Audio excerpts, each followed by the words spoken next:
Olá, meus queridos alunos. Hoje nós vamos falar sobre fungos na disciplina de microbiologia. Os fungos, eles habitam praticamente todos os ambientes, de ambiente terrestre, ambiente aquático, e também podem sobreviver e se desenvolver no interior de organismos vivos, tá? Tanto de plantas, de animais superiores, insetos, eles habitam praticamente todos os ambientes. E eles apresentam uma importância muito grande, tanto com finalidades ecológicas, como também com atividades que irão causar alguns prejuízos ao desenvolvimento humano. Então, eles são bastante importantes na degradação da matéria orgânica. Todo e qualquer resíduo só é passível de ser transformado em nutrientes novamente através da decomposição de fungos e bactérias, mas nessa aula a gente vai falar sobre os fungos.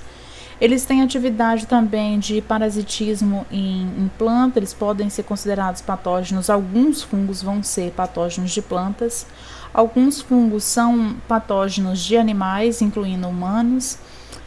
Tem uma importância biotecnológica bastante significativa na produção de antibióticos, tá? Principalmente antibióticos bactericidas, geralmente tem uma origem do metabolismo de fungos.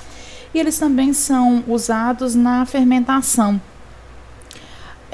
As leveduras vão realizar então fermentação para a produção de alguns alimentos, ok? Na disciplina a gente vai falar de características gerais sobre os fungos e tentando dar um enfoque para a área de saúde.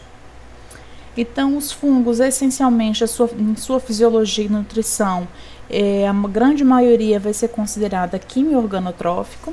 Alguns têm atividade anaeróbica, como os fungos que realizam fermentação, e a maioria é considerado aeróbico.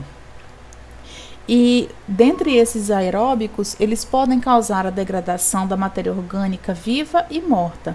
Quando se trata de fungos que realizam, se alimentam, né, da matéria orgânica morta, a gente denomina esses fungos como decompositores. E os que atuam na matéria orgânica ainda viva seriam os fungos que são considerados parasitas ou patógenos, geralmente estão associados a alguma atividade de patogenicidade. Alguns têm uma atividade de biotrofismo no sentido de realizar simbiose, fazendo controle biológico de outros micro-organismos que causam algum tipo de patogenicidade, tá? Agora, as simbioses mutualísticas são mais com o reino vegetal. Em relação à morfologia, os fungos apresentam uma morfologia bastante diversificada. Alguns fungos vão ser unicelulares, que seriam as leveduras, tá? Aí aqui a gente tem um exemplo da Candida albicans, que provoca a candidíase. Esse fungo, ele se apresenta na forma de levedura, então geralmente ele dificilmente vai apresentar, se for um ambiente, principalmente ambiente que favorece o processo de fermentação, ele vai apresentar a sua forma leveduriforme, unicelular. Já há fungos que vão ser multicelulares, quando apresentam mais de uma célula. Esses multicelulares eles geralmente vão apresentar hifas, e essas hifas podem ser septadas ou cenocíticas, não septadas. Vocês podem ver que no caso das hifas septadas, cada célula, cada núcleo de célula apresenta uma divisão aqui dos septos, enquanto as hifas cenocíticas, que não são septadas, há uma comunicação aqui entre os núcleos, porque não há nenhuma divisão. O micélio seria uma ramificação, um crescimento de várias hifas sobre uma superfície, tá? Isso vai estar presente, essa estrutura fúngica vai estar presente mais em ambientes naturais. Os fungos também podem apresentar conídeos, que seriam esporos assexuais, e os fungos também podem apresentar corpo de frutificação. Aqui tem um cogumelo, para poder exemplificar. O cogumelo é um tipo de corpo de frutificação. E o que é um corpo de frutificação? Quando as hifas elas apresentam uma diferenciação morfológica para dá origem a uma estrutura que vai ser responsável pelo processo de produção e disseminação de esporos, tá? Que seria a parte de reprodução do fungo. Então, quando a hifa se diferencia numa estrutura responsável para a reprodução, essa estrutura diferenciada é denominada geralmente de corpo de frutificação, que vai receber um nome específico dependendo do grupo de fungo. Os fungos vão apresentar uma parede celular composta por quitina. Em alguns, essa parede celular ela vai ser modificada apresentando quitosana, mas geralmente é apresentando quitina. A quitina vai ficar bem aqui, bem próxima à membrana citoplasmática. E ele vai apresentar também uma matriz sobre essa camada de quitina, que é composta predominantemente por polissacarídeos, mas também vão apresentar proteínas, lipídios, polifosfatos e íons inorgânicos. Desculpa, está escrito aqui errado. Compondo então toda a parede celular. Então a parede celular vai ser composta por quitina, tá? E por uma matriz composta por polissacarídeos, proteínas, lipídios, polifosfatos e íons inorgânicos. Os fungos eles podem se reproduzir de forma assexuada e sexuada. Então, na reprodução sexuada, existem 3 formas principais que os fungos podem realizar. Pode ser pela disseminação de hifas. Então, aqui a gente tem o desenho das hifas. Se por algum evento houver o corte de um pedaço dessa hifa, essa hifa ela vai ter capacidade de duplicação por mitose das células, formando novas hifas. E essa disseminação de hifas de fungo é considerada, então, a reprodução assexual. É considerada a reprodução porque eu tenho uma produção de novas células. Como não há o cruzamento de gametas ou células com material genético diferenciado, a gente diz que a reprodução é assexuada. Alguns fungos vão produzir, então, os conídeos, que seriam os esporos sexuais, quando uma hifa ela vai se diferenciar, formando, então, um conídeo, que é uma estrutura de propagação.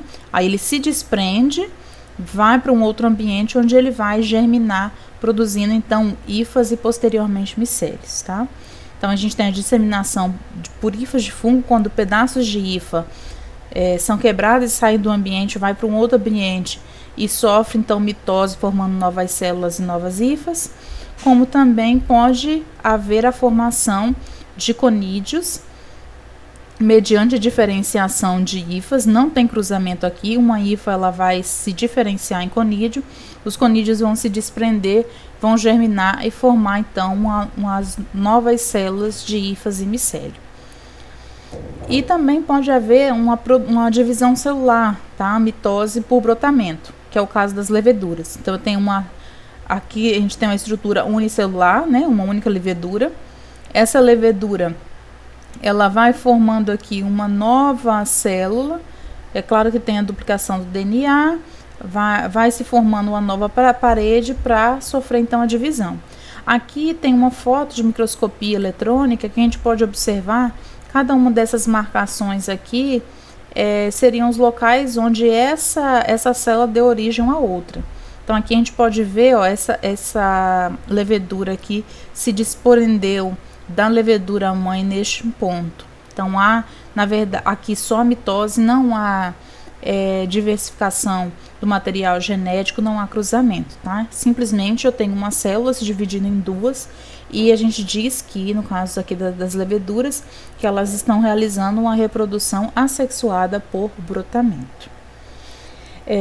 Antigamente era utilizada a nomenclatura de fungos perfeitos e fungos imperfeitos.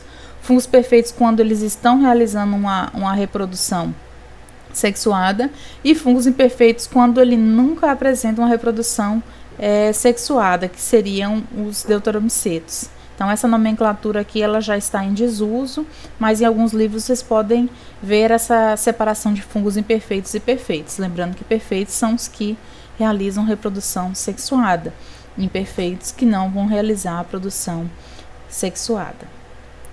Já na reprodução sexuada, então isso depende muito do ambiente. Tem fungos que vão fazer as duas reproduções, assexuada e sexuada.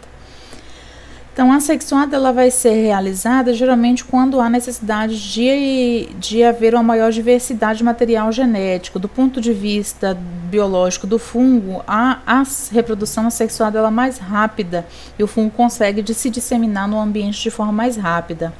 Então, a forma assexuada ela tem sido relatada geralmente quando o fungo está por algum período de estresse, numa situação que é estressante para aquele fungo, que não é uma condição adequada, ele tenta realizar o cruzamento para se adaptar melhor àquele ambiente e conseguir se propagar. Então, na reprodução sexuada, obrigatoriamente vai ter a produção de esporos. E esses esporos eles vão ser de 3 origens, tá? Pode ser pela fusão de gametas, quando eu tenho a meiose e a partir da meiose é que eu tenho então a formação dos esporos. Pode ser também por fusão de hifas especializadas. Vamos supor que eu tenho 2 fungos crescendo no ambiente, lançando as suas hifas. Essas hifas então se cruzam, há uma fusão dos núcleos e dessa fusão de núcleos eu tenho os processos de meiose para poder realizar a formação dos gametas. E pode ser também pela fusão de 2 células haploides. Então, eu tenho 2 células haploides, apenas N, não é 2N, sofrem fusão. Eu vou ter uma célula, então, diploide, 2N. Depois que essa célula sofre a fusão, depois que ela se torna diploide, ela então vai sofrer meiose para dar origem aos gametas, aos esporos, ok? Então, aqui uma exemplificação, eu tenho um corpo de frutificação e esse corpo de frutificação vai lançar o esporo. O esporo, quando ele germina, ele lança as hifas e essas hifas, quando sofrem ramificações, vão dar origem, então, aos micélios. Os esporos, geralmente, são considerados, além de uma estrutura de propagação dos fungos, eles vão ser considerados estruturas de resistência. Então, às vezes, o ambiente não está favorável, o fungo vê que vai entrar senescência, não vai conseguir se desenvolver, ele lança então essa estrutura, o esporo, que seria uma estrutura de resistência para aquele período de latência. Então, geralmente, eles são bastante resistentes à desidratação. Mesmo se o ambiente for seco, sofrer variações de temperatura, de umidade, ele continua se mantendo intacto e vai germinar no momento oportuno. Também são resistentes ao aquecimento, ao congelamento. Então, para a gente conseguir esterilizar um material que apresenta alguma contaminação com fungo, tem que ser por um processo de autoclavagem, porque só o aquecimento não vai conseguir eliminar esses esporos, tem que ser o aquecimento combinado com pressão, que é o que acontece na autoclavagem. E alguns esporos também conseguem ser resistentes a agentes químicos. Então, mesmo que um antibiótico consiga matar o fungo quando ele está na fase vegetativa, que é a emissão de hifas, o antibiótico ele não consegue, nem todo antibiótico consegue controlar a sua fase de propagação, de resistência, que seria o esporo. Então, em termos das características gerais, é isso. Na próxima aula a gente vai falar, então, sobre os diferentes grupos de fungos.